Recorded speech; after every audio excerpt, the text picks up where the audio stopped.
Ladies and gentlemen, get ready to listen to some mumbly jumbly. All the way from St. Albans, your host for tonight, Abs the Magic, Supercoach Godfather. Hello, everybody. Welcome to my channel. Thank you for joining. Now, today's topic is going to be Reilly O'Brien. Now, I had Reilly O'Brien in my team. I think it was about 2 years ago. He was really cheap when I got him. Well, it could have been I can't remember now. It was so long ago. He was a star for me at his price. I got him as a bargain, and he went well for me. So I'm going to have a look at him now again because we're having a few ruck dilemmas right now. Everyone's confusion. We don't know we don't know who to get. We know Marshall's good. That's all we got. Everyone's just got one ruckman, Marshall. That's it. So let's have a look. Is Reilly O'Brien any good? We're going to find out. Okay. We're going to have a look at some of his scores. All right. We know he's priced at 560k. Now that's expensive. It's not expensive if you consider we used to pay 700k for Gorn in the old days, but at least we knew Gorn was good. Now, he's only averaged 101. His previous average 2021 was 95. He averaged 106 in a year where there were short quarters. Actually, that was the year I got him. He averaged 95. He was only one. He was cheap as chips, and I got him. Did 95. It's incredible. But he's not really pushing that 120s and 130s because he's so inconsistent. Like you're seeing scores 110, 120, then a 60. 115, 130, then an 80, then a 62, and then he comes out and does a 175. So, yeah, it's very up and down. It's crazy scoring. Now, if you have hair, I don't recommend you to get him because you're going to lose it all. It's all going to go. You're going to look in the mirror and say, oh my God, what happened to my hair? It's all gone. It's all going to go. I'm sorry. I can't explain any other better terms than that. But if you're a patient man, he needs patience. I don't know if I can handle this kind of turbulence. It looks very scary to me. Anyway, let's continue. We're looking at daily fantasy rankings, okay? And Reilly O'Brien, and the first 8 weeks, he was first ruck, all right? The second ruck didn't have much time from the looks of it. And it was a combination of Phil Thorpe, Himmelberg, Walker, all right? Now, why did he score so bad in some games? Let's have a look. Who did he play against first, all right? Against Meek, he had 26 hitouts, 79 fantasy points. Now, the fantasy points and the Supercoach points are a little bit different. So if we compare them, all right, it was 92 Supercoach points to 79 fantasy points. Then we had 110 and 122. What did he have over here? So that 110. So he scored a 78 fantasy points, but scored 110 Supercoach points. So he's getting his points from somewhere. But it's a bit different to where he's getting from fantasy-wise. So what's he doing? We're going to find out. We're going to go in deeper. Now, this game here, he scored 56 points, and this is against Phillips of Essendon. How are you going to score 56 points against Essendon? What's wrong with him? All right, let's go. Let's find out what happened this round. We're in DFS Australia. We're going to have a look. We're going to see what's going on with him. Okay, what's happened? What's wrong? Okay, 2022 round 4. He played against Essendon. All right, what happened that game? Lost by 4 points. That's not good. Okay. Only had 8 touches, 50% disposal efficiency, only 2 marks, 3 tackles. Well, have a look at his tackling, all right? He has 9 tackles, scores 122 Supercoach points. He has 7 tackles, 175. No, that can't be right. It is right, 175 Supercoach points. Jesus, what did he do? 5 marks, 7 tackles, 46 hitouts. Okay, problem is, in round 4, he only had 25 hitouts, and I don't know how many to advantage. It doesn't say here. And he had, see, the problem is with Ruckman, all right? We don't have much information. I need to find hitouts to advantage, okay? Okay, I've gone to a new website. This one I found this one. Okay, just come down. I can find things too. Okay, now this one is called WheeloRatings.com. Okay, it was just a Google search for hitouts to advantage, and this come up, and I've got some interesting stats. Now I've got all the ruckmen here. I've lined them all up. O'Brien, Gawn, Lysette, Nank, Marshall, Hickey, and Cameron. These are the ones we're sort of looking at.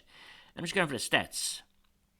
All right, and it's got ruck percentage time. Now O'Brien is the highest, 79.3. So he spends a lot of time in the ruck. He has a lot of hitouts, 36.99 hitouts. Now, what's this based on? Is this based on 20 matches? So it's based on the whole year. Now Lysette unfortunately hasn't done much work. He's only got based on 4 games, so his stats are pretty much a lie. All right. Well, they're not a lie because 4 games he still had some stats. But now the win percentage is the interesting part. O'Brien wins 46.4% of his hitouts. Gawn wins 50. I thought Gawn would have been much higher. He's only 53%. Now, to advantage, O'Brien has 29.8%, which is pretty similar to most of them, but he wins 46%, so he gets more hitouts. Then again, Toby Nankervis, he gets 48% hitouts. He wins 48% of his hitouts. He's the second best out of all of them in this category, and I'm surprised. And he's got 29.5% to advantage. They're very similar with O'Brien. So they're actually a very similar player, going by the stats.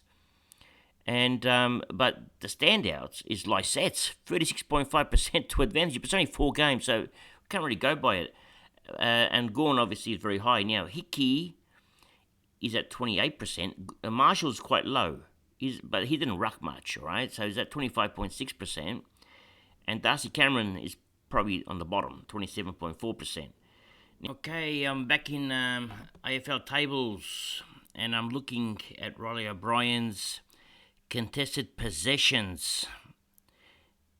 There's some that are off the charts. Round 11, 24 contested possessions.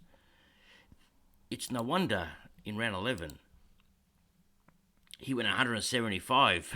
I mean, 24 contested possessions. That's unheard of. In round 6, he had 14 contested possessions. So in round 6, he scored 133. So his scores are big when he has contested possessions. Okay, that's what we're finding out now. So we're getting somewhere with these stats. Okay, so that's where his points are coming from. Because it's very hard to work out where his points come from. Again, we look at round 15 and 16, he had 10 and 13, all right? 15 and 16. 15, 127, 16, 127. So there's our answer, all right? We're getting some answers now. Contested possession is his key. So he needs contested possession. Now, he's not always going to get it, you know? I mean, he has his bad ones. For example, he's had 3 contested possessions here against West Coast. I mean... Nick Nui, obviously. So, and on this game, it's round 12. What did he score? 78. Well, it's not that bad. I mean, it is not that good. It's not as bad as the 61, right? But still bad. What did he score what did he do in round 18 and round 20? Let's have a look. Round 18 and round 20. Okay, 18. He had 9 contested possessions, and in 20 he had 10 or 6. I don't know. Yeah, it's 6.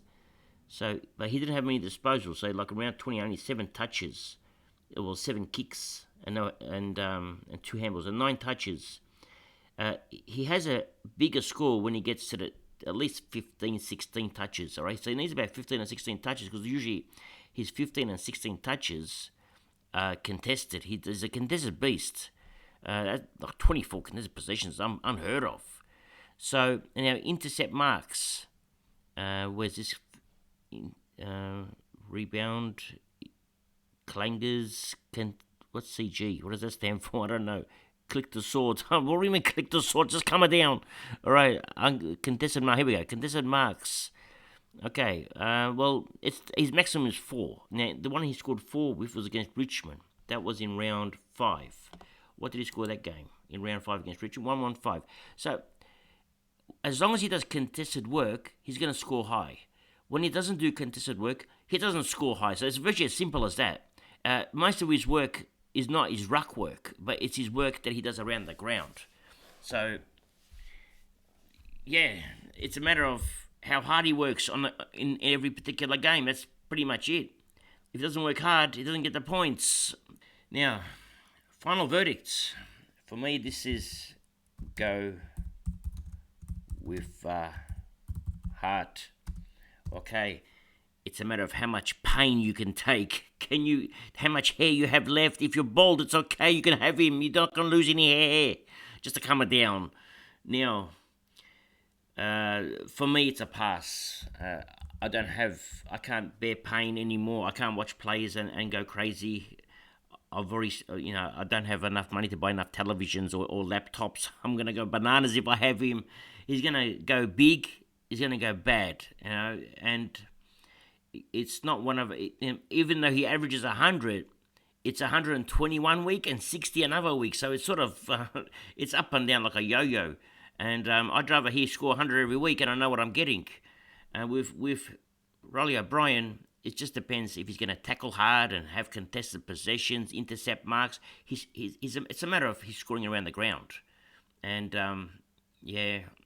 he's not my kind of player. He's not risky. I mean, he's still going to get 100 average, but it's just a matter of your heart rate. When you get old, the heart rate, it can't take it no more. He's going to kill me. I won't see the end of the season if I have him. So I'm passing, but you can go for your heart. Most of you are young out there. You can handle this, okay? You can do it. But anyway, that's all for today. Thank you for joining. And remember one thing. It's nice to be important, but it's important to be nice. Ciao for now.